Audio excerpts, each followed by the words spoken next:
Ce soir, nous opposons 60 des personnages les plus emblématiques d'Halloween et de l'horreur les uns aux autres, pour voir qui remportera un jeu du calmar très effrayant. Ça, bien vu. Au jeu du calmar, nous sommes ravis que tout le monde participe. Voici la liste des participants d'aujourd'hui. Jack Skellington, Oogie Boogie, Casper, Norman, Aggie Prendergast, Victor Frankenstein, Victor Van Dort, Emily, Marcus Bittern, Winifred, Mary, Sarah Sanderson, Courage, Freaky Fred, Katz, Lydia Dietz, Beetlejuice, Coraline, Zybe l'autre mère, Peter Venkman, Ray Stantz, Egon Winston, Disc Jockey, M. Nebercracker, Michael Schmidt, Vanessa Shelley, Freddy Fazbear, William Afton, Slappy, Wednesday, Morticia Adams, Marilyn Thornhill, Zim, Dib, Gaz, Michael Myers, Freddy Krueger, Chucky, Jigsaw, Pennywise, Art the Clown, Jack Torrance, Jason Voorhees, Billy Loomis, Hannibal Lecter, Ash Williams, Jill Valentine, Leatherface, Frankenstein, Vlad Dracula, Leprechaun, Audrey II, Ellen Ripley, Xenomorph, Norman Bates, Sadako, Muzan, Demon Slayer, Demogorgon, Stranger Things. Règle du Squid Game. Aucun allié ou acolyte extérieur autorisé. Deuxièmement, seules les armes vitales à la survie sont permises. Troisièmement, la magie est interdite. Quatrièmement, les capacités naturelles sont autorisées. Le premier jeu est feu rouge, feu vert. Vous pouvez avancer lorsqu'il crie feu vert. Arrêtez-vous lorsqu'il crie feu rouge. Si un mouvement est détecté après cela, vous serez éliminé. À la différence de nos listes habituelles de joueurs du jeu du calmar, la plupart de ces personnages seraient peu affectés par le carnage, étant souvent responsables de celui-ci. Nombre de ces criminels sont des tueurs méthodiques, ayant éliminé de nombreuses victimes avant d'être arrêtés. Exemple marquant, Freddy, Marilyn Thornhill et William Afton. Sans oublier Jason et Michael Myers, qui ont chacun réussi à commettre certains des meurtres les plus complexes de toute la fiction avant d'être traduits en justice. Billy Loomis se distingue aussi comme l'un des méchants les plus décontractés du groupe. Il voulait simplement faire un spectacle des atrocités qu'il a commises, donc il serait parfaitement à sa place ici. Nous allions dire la même chose à propos de John Kramer, que vous connaissez peut-être mieux sous le nom de Jigsaw. Mais même s'il est sans doute l'un des tueurs les plus créatifs en lice, cela est entièrement dû à son intelligence et à ses ressources. Nous pensons qu'il ne survivra pas à ce jeu. Joueurs, vous avez été éliminés.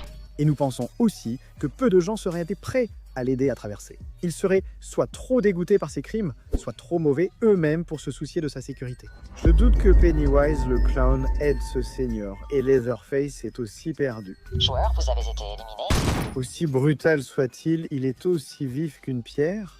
C'est un homme handicapé mentalement, mais aussi un psychopathe cannibale.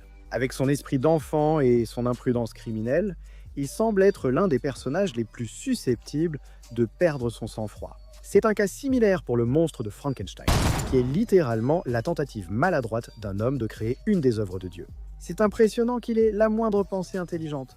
Certes, ce n'est pas grand-chose, mais assez parler des méchants pour l'instant. Comment s'en sortent les héros? Vu tout ce qu'ils ont vécu, on a l'impression que ce jeu ne serait qu'un mardi ordinaire pour eux. Ash Williams, Jill Valentine, Alan Ripley et même Dib. Ils affrontent régulièrement des menaces surnaturelles ignorées par la plupart des gens de leur monde. Quant à Gaz, je pense que les gardes auraient plus peur d'elle qu'elle n'aurait peur d'eux. Sans compter Lydia et Mercredi, dotés de perceptions psychiques qui formeraient, avec Gaz, un redoutable trio de jeunes gothiques presque intrépides. Ils n'ont pas peur des fantômes, surtout pas Aggie, puisqu'elle s'est éclipsée dès qu'elle a compris qu'elle était incorporelle et donc qu'elle ne serait de toute façon pas affectée par les balles. On dirait que c'est le jour de chance de Dib. Non seulement il a survécu, mais Zim est tombé dès le premier tour. Joueuse, tu as été éliminée. Zim, ayant vu Xenomorph et Audrey II, a voulu proposer une alliance stratégique avec ces deux grands extraterrestres, encore en course. D'un autre côté, Xenomorph et Audrey II ont vu Zim et se sont dit « Eh, cool, un encas ». Mais après avoir terminé leur encas, Audrey II a découvert qu'il était le prochain sur le menu. Plusieurs gardes ont constaté que Xenomorph ignorait leur jeu, préférant utiliser certains de leurs visages comme sac à œufs avant d'être abattus par une rafale de balles. Joueuse, tu as été éliminée. Le Démogorgon étant censé appartenir à un esprit de ruche comme Xenomorph, il est peu probable qu'il soit assez prudent pour survivre à ce tour. Il essaierait tout de même d'éliminer quelques-uns des concurrents les plus vulnérables avec lui. Mais il ne réussirait qu'à vaincre Monsieur Nebercracker. Joueur, vous avez été éliminé. Qui a été éliminé en protégeant Disc Jockey de ce démon fleur de chair. Slappy et Chucky pourraient s'allier pour semer la pagaille chez les autres concurrents. Ils avaient réussi à faire trébucher le colérique Jack Torrance et disons qu'ils ont poliment refusé une proposition d'alliance avec le précon. Joueurs, vous avez été éliminés. C'est fou, tout ce que Lep a fait, c'est dire « Eh, idiot, tu veux faire équipe ?» Et tout d'un coup, il a été mystérieusement éliminé. Je suis aussi surpris que vous. Et pour conclure les éliminations de ce tour, c'est Casper. Ce gentil fantôme a bien porté son nom. Lorsque des enfants plutôt normaux, comme Lib et Coraline, Disc, Jockey et Norman allaient paniquer, Casper les a guidés en toute sécurité à travers le parcours avant de partir. Car en tant que fantôme, il ne craignait pas les balles. Il reste 48 joueurs sur 60. Passons au jeu suivant, le jeu du biscuit. Les joueurs doivent découper la forme de leur biscuit. S'ils le cassent ou manquent de temps, ils sont éliminés. La patience, la précision et la dextérité seront utiles ici, tout comme l'ingéniosité et la créativité. Même sans magie, nous pensons que les sœurs Sanderson ont cette épreuve dans la poche. Elles excellent à préparer des potions pour éliminer leurs ennemis, ce qui est presque aussi précis que ce jeu l'exige. Sarah pourrait même utiliser son côté séducteur pour convaincre certains gars de l'aider. Peter Venkman prenant son travail moins au sérieux que ses alliés, on imagine qu'il céderait à son charme et passerait tant de temps à découper son biscuit pour elle qu'il délaisserait le sien.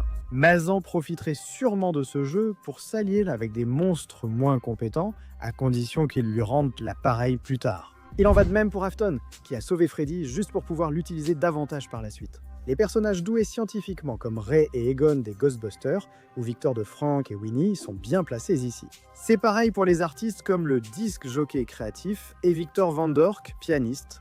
Il faut aussi citer Gaz. Dans l'épisode de Noël, en découvrant que Dib avait cassé son jouet Fighty le vampire, elle a réparé un vaisseau extraterrestre en quelques secondes et a volé jusqu'en Antarctique pour battre Dib. Elle n'aurait aucun souci et aiderait aussi Dib en cas de vrai besoin, mais seulement s'il suppliait. Enfin, n'oublions pas les joueurs spécialisés dans les objets tranchants et pointus. Je pense à Michael Myers, Billy Loomis, Freddy Krueger et surtout Art le Clown qui fabrique parfois leurs armes à partir de déchets réels. Étant donné les épreuves subies ou causées par ces personnages, on pense que la plupart sont en sécurité ce tour-ci. Mais même si ça me brise absolument le cœur de faire ça, je pense que c'est ici que le courage est éliminé. Joueuse, tu as été éliminée. Courage n'est pas un lâche, contrairement à ce que suggère le titre de l'émission. Il tient bon dès que le danger menace sa famille, mais il tremble et crie aussi beaucoup, ce qui veut dire qu'il s'effondrerait probablement sous la pression. Surtout avec Katz et Freaky Fred qui le fixent du regard. 46 joueurs restent. Passons au prochain jeu, le pentathlon à 6 pattes. Voici les règles. Les joueurs formeront des groupes de 5, attacheront leurs jambes et avanceront ensemble autour de la piste. Toutes les 10 mètres, un joueur fait un mini-jeu jusqu'à la fin, chaque membre participant une fois. Le but est de terminer tous les jeux dans le temps imparti, en répétant chaque jeu jusqu'à ce qu'il soit terminé. Voici donc les mini-jeux. Diaki lance une tuile en papier au sol pour retourner une autre tuile en papier. Pierre Volanté lance une petite pierre sur une autre petite pierre pour la faire tomber. Ganji, jeu traditionnel coréen proche des osselets, de la toupie et du jegi. Frappe un jegi en l'air 5 fois d'affilée comme au footbag. L'équilibre, la maîtrise de soi et les compétences sont essentiels dans ce jeu. L'essentiel reste le travail d'équipe et la capacité à en former une bonne. C'est à ce moment que les alliances et équipes se forment. D'abord, nous avons les pires méchants. Pennywise, Art le Clown et Freddy Krueger vivant pour tourmenter les autres, donc ils s'entendraient sûrement bien. William Afton étant aussi coupable de crimes envers des enfants, ces 4 formeraient une équipe redoutable pour ce tour. Les héros auraient besoin d'une alliance pour leur sécurité. Ripley, Jill et Ash ont déjà affronté de plus grandes menaces, donc ils passeront ce tour facilement. Jack Skellington serait un bon leader pour ceux qui s'associent à lui. Et il a ses propres méthodes pour convaincre les autres de l'aider. Il recruterait sûrement Emily et Victor Vandor dans son équipe, car les créatures élancées en stop motion doivent rester unies. Les autres chasseurs de fantômes sont en sécurité, et avec Dib et Norman comme nouvelles recrues potentielles, ils ont encore plus de raisons de briller. Mazan et Dracula prévoient tous les deux de s'éliminer mutuellement à terme. Mais pour l'instant, ils sont prêts à former une alliance afin de conserver le plus de contrôle possible. Ils recruteraient probablement des méchants assoiffés de vengeance comme Sudeiko, et même des jeunes et inexpérimentés comme Billy Loomis, puisqu'ils leur seraient assez utiles et facilement sacrifiables. Quant à Lydia, elle a probablement été forcée à aider Beetlejuice à nouveau, et vu à quel point les pouvoirs de Beetlejuice sont exagérément absurdes, on pense qu'ils s'en sortiront très bien grâce à cela. Même les plus petits acteurs comme Chucky et Slappy réussissent ici grâce à un lavage de cerveau. Même sans convaincre certains joueurs humains de les aider, ils réussiraient cette manche avec toute l'équipe. C'est d'autant plus vrai pour l'autre mère, qui a sans doute déjà manipulé des joueurs comme disque jockey pour les rallier à elle. Encore une fois, la plupart survivent, mais pas tous. Avant tout, nous devons considérer quel méchant a été choisi en dernier pour l'équipe. Et aujourd'hui, c'était Barkus Bitter. Joueur, tu as été éliminé. Il n'est pas assez menaçant pour que des méchants comme Michael Myers ou Jason Voorhees s'allient à lui. De toute façon, Mercredi et Disc Jockey refuseraient toujours de s'allier avec lui, même dans 1 million d'années. Donc il n'a vraiment pas de chance. Il reste 45 joueurs. Le prochain jeu est Mingle. Voici les règles. Les joueurs seront sur une plateforme tournante au centre d'une vaste salle circulaire. Un nombre sera annoncé à tout moment et les joueurs auront 30 secondes pour former des groupes de cette taille et sécuriser une pièce. Tout joueur qui ne trouve pas de pièce avec le bon nombre de joueurs sera éliminé. La rapidité, le sang-froid et la détermination sont vos atouts dans cette manche. Quels personnages sont capables de s'assurer d'obtenir une pièce et lesquels seraient réellement prêts à faire ce qu'il faut pour y parvenir? Eh bien, en réalité, à peu près tous les candidats pourraient donc faire tout ce qu'il faut. Pas exactement tout le monde, bien sûr. Victor Van Dort était prêt à se sacrifier pour donner à Emily une autre chance d'être heureuse. Donc il n'est clairement pas capable de blesser quelqu'un, même dans ce contexte. Il sacrifierait volontiers sa place pour elle ou pour l'un des nombreux enfants encore en lice. D'un autre côté, les méchants encore en compétition vont se trouver à l'opposé du spectre. Marilyn Thornhill, Hannibal Lecter, Billy Loomis et Katz seraient prêts à éliminer les autres pour sauver leur peau. Mais aussi maléfiques et puissants qu'ils soient à leur manière, ils sont tous éliminés parce qu'ils affrontent des méchants bien plus forts qu'eux. Des tueurs surnaturellement doués comme Dracula, Michael Myers, Musan, Freddy Krueger, Beetlejuice et même Slappy ne font aucun prisonnier et ont bien plus de mordants pour appuyer leurs menaces. Même certains alliés des méchants sont condamnés ce tour-ci. Sudeko, Chucky et William Afton ont tous été trahis par leurs alliés à la dernière minute, mais pour Afton, cela était clairement mérité. Je reviens toujours. Pour Sudeko et Chucky, leurs coéquipiers étaient encore plus sinistres que prévu. Ils ont au moins été trompés par de vraies supercheries. Avec autant de personnages purement maléfiques, encore en lice, la plupart des gentils sont honnêtement condamnés. Ash, Jill et même Ripley sont hors jeu à cause de la brutalité des tueurs et de leurs propres tentatives pour protéger les joueurs les plus vulnérables. Même certains enfants étaient en danger. Malgré la protection des héros, Victor Frankenstein, Disc Jockey et Weeby ont été piétinés dans le chaos. Dib et Gaz ont survécu, mais seulement en restant ensemble. C'est pareil pour Jack et Emily, qui ont fait équipe par nécessité car Emily rappelait à Jack une personne chère. Egon et Winston ont survécu à cette manche, mais Ray Stantz a choisi de les laisser faire équipe pour 2 manches afin qu'ils survivent, sacrifiant ainsi sa vie. Joueuse, tu as été éliminée. Heureusement, certains des héros ont réussi à passer cette manche. Mercredi et Coraline ont trompé l'autre mère en lui faisant croire qu'elle les manipulait pour accéder à la manche suivante. Finalement, la situation s'est inversée et les 2 filles marginales l'ont exclue pour l'éliminer. Tant mieux. Finalement, certains des plus petits mots ont été écrasés dans le chaos. Fred le Bizarre, qui a été piétiné par certains des méchants plus forts, et Marie, qui à la fin de la journée s'est retrouvée dehors pendant que Winnie et Sarah se disputaient pour savoir laquelle se sacrifierait afin que les 2 autres sœurs survivent. Ce sera une séance de thérapie familiale très gênante à leur retour. Et pour finir, voici Norman Bates, dont la mère lui a ordonné d'attaquer Jason Voorhees et de lui voler une place lors de l'un des tours, et ça ne s'est pas très bien passé pour lui.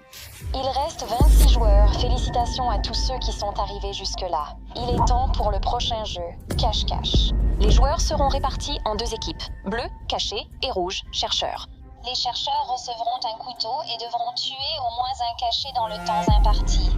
Les cachés recevront l'une des 3 clés, leur donnant accès à différentes portes et cachettes dans toute l'arène. Ils doivent soit trouver une sortie nécessitant 3 clés avant la fin du temps imparti, soit simplement survivre pendant 30 minutes. Il est aussi important de préciser que les chercheurs ne peuvent pas se chasser mutuellement. Pour ce jeu, les rôles sont attribués aléatoirement, et les joueurs ont quelques instants pour échanger d'équipe s'ils le souhaitent, mais seulement si 2 joueurs sont d'accord mutuellement.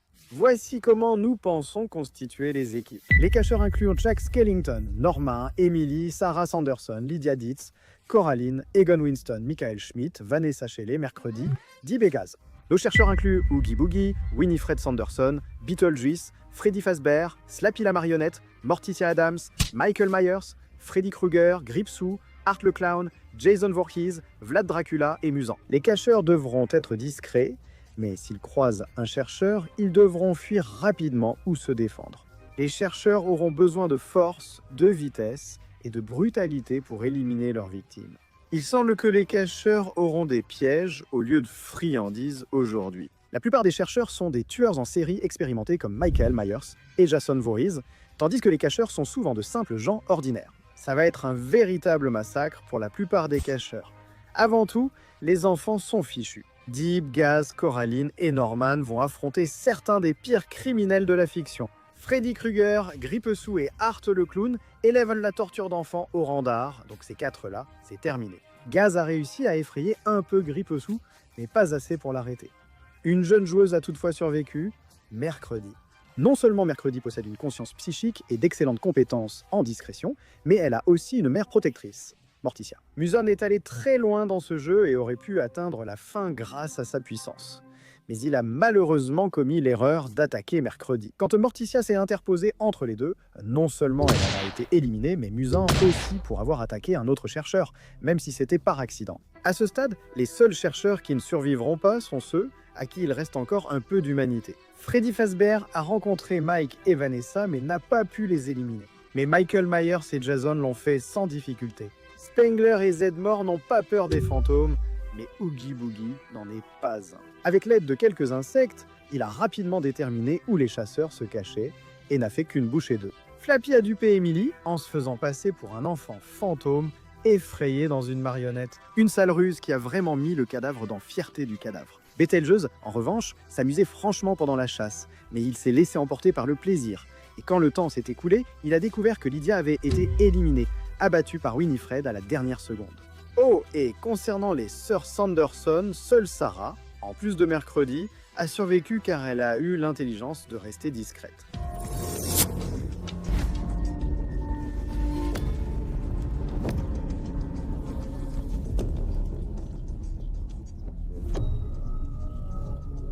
Les joueurs sont en équipe de 2, mais doivent finalement s'affronter, rendant leur adversaire souvent leur partenaire le plus proche dans le jeu. Vous pouvez jouer à un jeu de chance ou d'adresse, équitablement ou en trichant. Mais une chose est sûre, la personne avec qui vous êtes en binôme devra être éliminée pour que vous puissiez continuer. Voici les équipes. Sarah Sanderson contre Winifred Sanderson, c'est évident. Winifred tient à ses sœurs, même si cela reste à prouver.